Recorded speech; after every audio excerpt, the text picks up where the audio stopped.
नमस्कार। ग्रहों की गोचरीय स्थिति पर रेगुलर वीडियो पाने के लिए साप्ताहिक राशिफल, मासिक राशिफल, त्रैमासिक राशिफल और ग्रहों के बाकी गोचर पर भी रेगुलर अपडेट्स पाने के लिए, जिसके हिसाब से आप अपने जीवन में थोड़ी गाइडेंस प्राप्त कर सकें, इसके लिए मेरे चैनल को अवश्य सब्सक्राइब करें। जिन लोगों ने सब्सक्राइब कर रखा है वो ऑल ये जो नोटिफिकेशन सेटिंग होती है इसको क्लिक करें, क्योंकि कभी कभी कुछ लोग बोलते हैं उनको नोटिफिकेशन नहीं मिलती। आशा करता हूं चैनल को सब्सक्राइब करेंगे और रेगुलर वीडियोस अवश्य आप देखेंगे। नमस्कार। ओम गणेशाय नमः। ओम नमः शिवाय। मैं निखिल ज्योतिष आचार्य आप सभी का मेरे चैनल पर पुनः स्वागत करता हूं। आशा करता हूं कि आप सभी स्वस्थ होंगे। महादेव की कृपा आप सभी पर सदैव बनी रहे।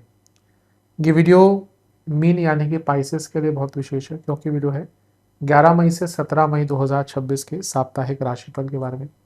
कैसा रहेगा आने वाला सप्ताह मीन के लिए, पाइसेस के लिए। जो मेरा साप्ताहिक राशिफल होता है वो प्रमुखतः चंद्रमा और उनकी गति पर आधारित होता है। चंद्रमा एक बहुत ही विशेष ग्रह है। चंद्रमा की विशेषताएं बहुत हैं, लेकिन जब हम साप्ताहिक राशिफल की बात करते हैं तो पहला तो उनकी तेज गति, फिर उनका मन का कारक होना और फिर उनकी क्वालिटी, कि वह जिस भी भाव, राशि, ग्रह आदि के साथ संबंध संपर्क साधते हैं अपने गोचर में, उनको बहुत ही एक्टिवेट कर देते हैं। इन सभी कारणों से चंद्रमा का जो गोचर होता है वो बहुत विशेष बन जाता है। चंद्रमा के गोचर के कारण हमारे मन, मस्तिष्क, विचार, स्वभाव, सोचने के तौर तरीके, दृष्टिकोण, हर चीज पर डायरेक्ट इम्पैक्ट पड़ता है। उसको समझने के लिए साप्ताहिक राशिफल बहुत विशेष होता है। इस अंधकारमय जीवन में ज्योतिष एक मात्र विद्या है जो हमें थोड़ा सा सहारा देती है, गाइड करती है। भले ही राशिफल बहुत ही सामान्य आधार पर दिए जाए, लेकिन एक जनरल गाइडेंस के लिए बहुत उपयोगी होते हैं। यदि आपकी लग्न राशि या चंद्र राशि मीन है, पाइसेस है, दोनों ही देख सकते हैं गाइडेंस के लिए। अलग अलग राशिफल नहीं बन सकते हैं। जहाँ से सूट और रिलेट ज़्यादा करता है आपको वहाँ से देखिए। व्यक्तिगत तौर पे मेरा मानना है लग्न से देखेंगे तो अच्छा है। इनकेस नहीं पता है आपको अपनी लग्न राशि, तो अपनी चंद्र राशि से भी इसको देख सकते हैं। शुरू करते हैं अत्यंत महत्वपूर्ण राशिफल का। चंद्रमा आपके लग्न भाव में ही आ जाएंगे। ये होगा 12 मई को। 11 मई को वो कुंभ में होंगे, जो हम कवर कर चुके हैं पिछले हफ्ते। कुछ लोग कमेंट करते हैं कि अगले दिन से मत स्टार्ट किया कीजिए, उस वो हम कवर कर चुके हैं। वो बार बार दोबारा उस पर हम कैसे डिस्कशन करें। जो ऑलरेडी पिछली, जो नहीं देख पाए या कुछ नए लोग ज्वाइन करते हैं, वो मैं भी पिछले हफ्ते का उसको ऑब्जर्व कर सके, क्योंकि ये बार बार नहीं होता, कभी कभी होता है। 2-3 महीने में एक बार होता है कि इस प्रकार से योग बनते हैं। तो चंद्रमा का लग्न में आना 12 मई को, वो शाम को 6-7 बजे के आसपास आएंगे और 14 मई रात के 11 बजे तक यहीं पर रहेंगे। चंद्रमा का लग्न भाव में आना एक प्रकार से काफ़ी अच्छा होता है। पंचमेश है, लग्न में है और लाभेश के साथ बैठे हैं। पैसा बढ़ेगा, पैसे की गति बढ़ेगी, धन के या धन से संबंधित काम आपके पूर्ण होंगे। पंचमेश और लाभेश यानी कि लक्ष्मी भाव और लाभ स्थान का स्वामी लग्न में, ये इच्छाओं की पूर्ति भी दिखाता है। कोई कोई चेष्टा थी आपके मन में, कुछ इच्छा थी, कुछ चाहते थे करना जो नहीं हो पा रहा था, उसका भी एक अच्छा योग यहाँ पर बन जाता है। तो बहुत श्रेष्ठ है, बहुत लाभकारी है। शनि आपके 12वें घर के स्वामी भी हैं, तो जो स्टूडेंट्स विदेश जाना चाह रहे थे उनके लिए अच्छा है। गजकेसरी योग बन रहा है, ये भी बहुत श्रेष्ठ है। और सबसे बड़ी बात है, जब पंचमेश लग्न में आते हैं तो राजयोग बनता है, क्योंकि त्रिकोण का स्वामी केंद्र में है और क्योंकि वो लाभेश के साथ है, तो कई प्रकार के काम जो अटक रहे थे, क्योंकि लाभ स्थान गति देने वाला होता है, तो कई प्रकार के जो आपके काम अटक रहे थे वो पूर्ण हो सकते हैं। यहाँ से दोनों ही मिलकर सप्तम को देखेंगे, प्रोफेशनल एट्रीब्यूट्स के लिए अच्छा है, लेकिन अपने सोशल लाइफ को थोड़ा एक्टिव रखिएगा, क्योंकि कभी कभी होता है कि हम बहुत अनसोशल हो जाते हैं। तो यहाँ पे थोड़ा लोगों से मिलिएगा, उन्हीं से मिलिएगा जो आप, जिनको आप जानते हैं, जिन पर आप भरोसा करते हैं। हाँ, शनि चंद्रमा है तो विष दोष भी होता है। कभी कभी क्या होता है, सब अच्छा चल रहा है लेकिन हमारा मन किसी चीज़ पर है। हमारा मन, अब लेट्स से किसी, कोई अतीत में आपका नुकसान हुआ है वो मन में आ गया, कोई रिलेशनशिप नहीं चल पाया आपका, या ब्रेकअप हो गया वो मन में आ गया, विवाहित थे आपका डाइवोर्स हो गया वो मन में आ गया, या कोई और व्यक्ति विशेष मन में आ गया। तो कभी देखिए, भावनाएं है ना, यादें है ना, यादें तो नहीं, कभी कोई नहीं भूल सकता। वो एक मूवी आई थी ना कि बातें भूल जाती है, यादें याद आती है, यादें ही करके शायद मूवी थी। तो यादें तो हमेशा रहती, तो आई थिंक ठीक है, और हम कभी भूल भी नहीं सकते पुरानी चीज़ों को, लेकिन आई थिंक उस जोन में इतना मत चले जाएगा कि आपके कई जो आयाम है जीवन के वो प्रभावित हो। क्योंकि यहाँ पे ऐसा हो सकता है, क्योंकि जब शनि और केतु ये ग्रह इम्पैक्ट डालते हैं ना, तो व्यक्ति एक बार उस अतीत के पगडंडी पर निकल पड़ता है, फिर वो आगे ही चलता रहता है। तो थोड़ा सा अपने आप को मे बी डिस्ट्रैक्ट रखें, मे बी एंगेज रखें मेरे हिसाब से तो। और अधिकतम लोग ऐसा करते भी, जिनके साथ कोई दुख घटता है ना, अगर वो टाइमली उस चीज़ को समझ जाए तो वो अपने आप को दूसरी चीज़ों में एंगेज कर लेते हैं, ताकि वो डिस्ट्रैक्शन दोबारा ना आए। तो ये टाइम ऐसा है जहाँ पे आपको किसी भी अतीत की दुख की गहराइयों तक नहीं जाना। ठीक है, भाव आ गया तो आ गया, उसको वहीं पर रहने देना है। और कभी कभी ऐसा भी होता है व्यक्ति बहुत लेजी भी हो जाता है इस टाइम पे, तो लेजीनेस से भी दूर रहेगा। नवांश कुंडली आई थिंक जीवन में थोड़ी ऑथेंटिसिटी लाने का टाइम है। शॉर्टकट्स लेना या केवल इल्यूजन में जीना कोई फायदा नहीं। दशांश कुंडली कार्य क्षेत्र में बहुत अच्छा टाइम है, सुधार सकते हैं चीज़ों को। बिजनेस बिजनेस में थोड़ी गाइडेंस की आवश्यकता है, किसी से बातचीत कीजिएगा। लव लाइफ की जहाँ तक बात है, मैं एक ही चीज़ कहूँगा कि आपको किसी की गाइडेंस की आवश्यकता है, किसी बड़े व्यक्ति से बातचीत की। जैसे बिजनेस में कहा, लव लाइफ में भी थोड़ा किसी बड़े व्यक्ति से, या कोई काउंसलर है या कोई म्यूचुअल फ्रेंड है, क्योंकि आप दोनों के बीच में जो प्रॉब्लम्स है वो वही से सॉल्व हो सकती है। वैवाहिक जीवन एक्सप्रेसिव रहिए, मन में बहुत कुछ चलता है लेकिन आप एक्सप्रेस नहीं करते। स्टूडेंट्स एक्सप्लोर कीजिए, आप बहुत कुछ और कर सकते हैं, अपने आप को सीमित मत कीजिए। जहाँ तक सेहत की बात है, नसों की प्रॉब्लम, बीपी की प्रॉब्लम, हड्डियों की प्रॉब्लम, फूड इन्फेक्शन। सर्वाष्टक में आपका लाभ स्थान वाली है, धन स्थान के स्वामी अभी धन स्थान में ही अभी आए हैं, आज ही 11 मई को, जब हम बल्कि एक दिन पहले। और लाभ स्थान बली है, तो पैसा तो भरपूर आएगा, कोई इसमें दो राय नहीं। 14 मई रात के 11 बजे चंद्रमा आ जाएंगे आपके धन स्थान में, और 16 मई रात के 11 तक यहीं करेंगे। इसी दिन शुक्र का गोचर हो जाएगा, वो चौथे घर में आ जाएंगे।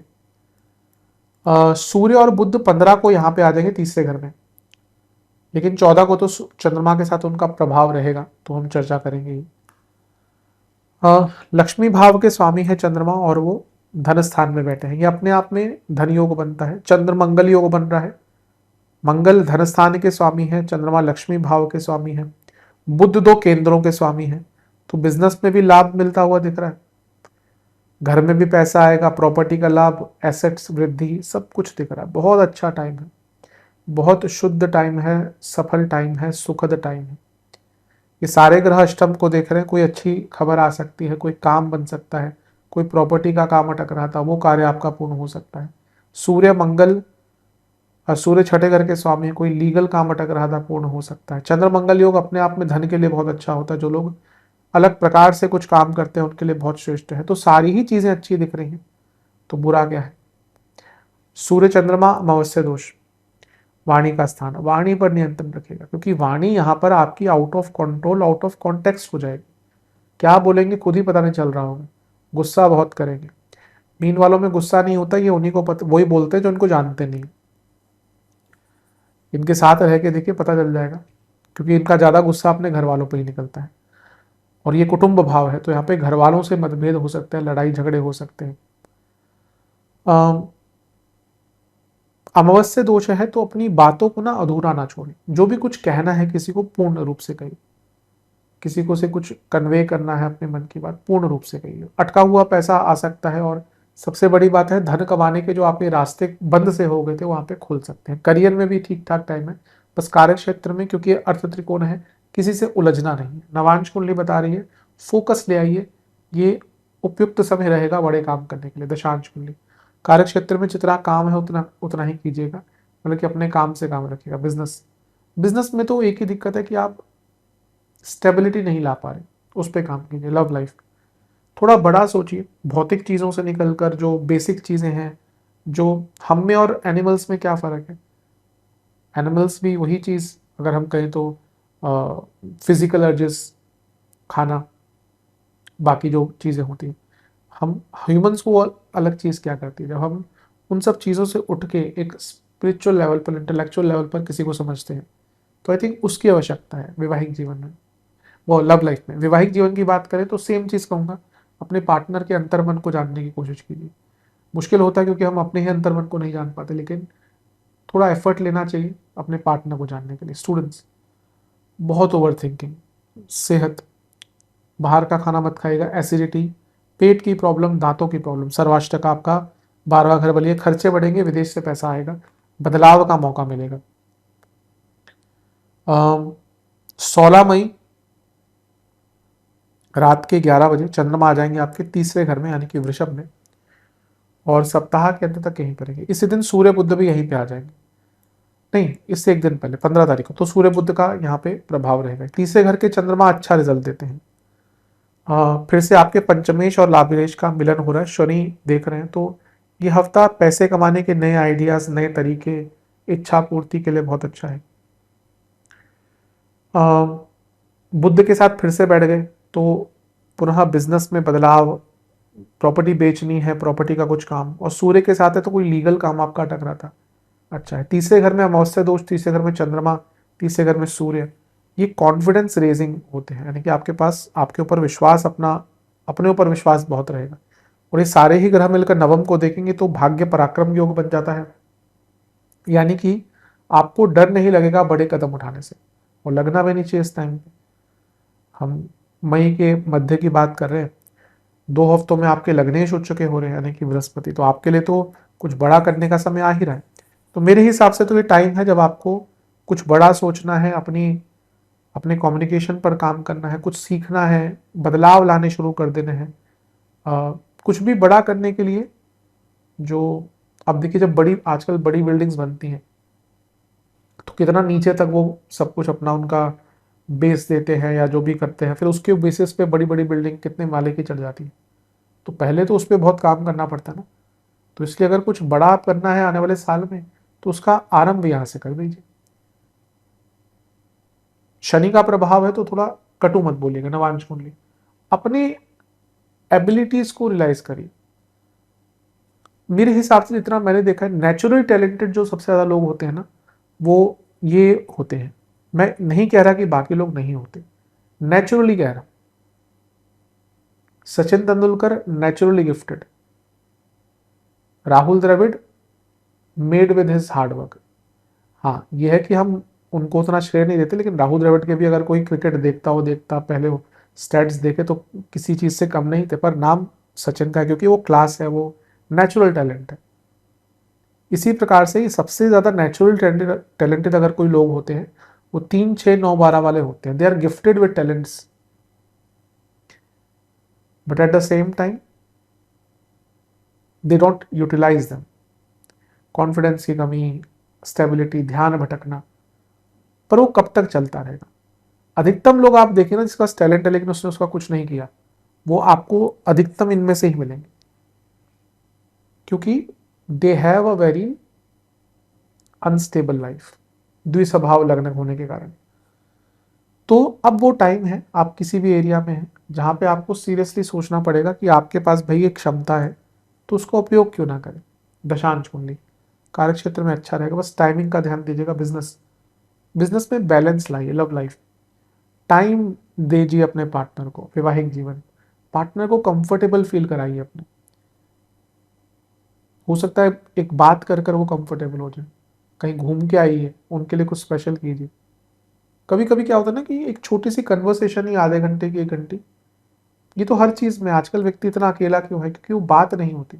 भले ही ऑनलाइन इंस्टाग्राम पे एक दूसरे को चीजें भेजते रहिए, व्हाट्सएप पे फॉरवर्ड करते रहिए, वो जो वन ऑन वन कन्वर्सेशन आपकी अपने दोस्तों से होती है, घर वालों से होती है, मित्रों से होती है, रिश्तेदारों से होती है, पति पत्नी की एक दूसरे से होती है, वो आजकल लुप्त होते जा रही है, because we are always distracted. सुबह उठाने तो मोबाइल, रात को सोते हुए मोबाइल। मैं तो जब यंग बच्चों को देखता हूँ बहुत छोटे, में तो पेरेंट्स को यही बोलता हूँ कि इनको मोबाइल मत दीजिए 18 तक। पर प्रॉब्लम क्या, प्रॉब्लम तो है आजकल स्कूल वाले भी। अभी रिसेंटली एक बच्चे की कुंडली देख रहा था, वो बहुत राहु बहुत प्रबल थे, तो मैंने उनको कहा मोबाइल से इनको दूर रखे, 14-15 साल की हैं। तो उन्होंने कहा कि इनके तो प्रोजेक्ट ही सारे व्हाट्सएप पे आते हैं, हमें देना पड़ता है फ़ोन, क्या ही करे बच्चा, वो पेरेंट्स कब तक देखते रहे। तो खैर बात वापस आते हैं कि जितना हो सके मैरिड लाइफ में ना अपने पार्टनर से बातचीत कीजिए, हार्ट टू हार्ट कन्वर्सेशन। बहुत मुश्किल होती है आजकल हार्ट टू हार्ट, आप ऊपरी तौर पर सारी बातें कर लेंगे, बट एक जो आंतरिक रूप से जब कनेक्ट करते हैं तो वल्नरेबिलिटीज आती हैं, तो वो वल्नरेबिलिटीज इंपॉर्टेंट होती हैं, उस पर ध्यान दीजिए। स्टूडेंट्स, कम्युनिकेशन पर काम कीजिए, ऐसा लग रहा है कि कहीं ना कहीं वहीं पे लैग कर रहे हैं। सेहत की जहाँ तक बात है, गले की प्रॉब्लम, बीपी और स्किन डिसऑर्डर, सर्वाष्टक में आपका लग नहीं बली, ये हफ्ता एक आधार रखेंगे आप कुछ बड़ा करने का। उपाय के रूप में महादेव को केसर का तिलक लगाइए और एक बार उनकी आरती कीजिए। आशा करता हूँ वीडियो काम आएगी। चैनल पे नए हैं सब्सक्राइब कीजिए, वीडियो को लाइक कीजिए। मिलता हूँ अगली वीडियो में, तब तक के लिए ओम नमः शिवाय।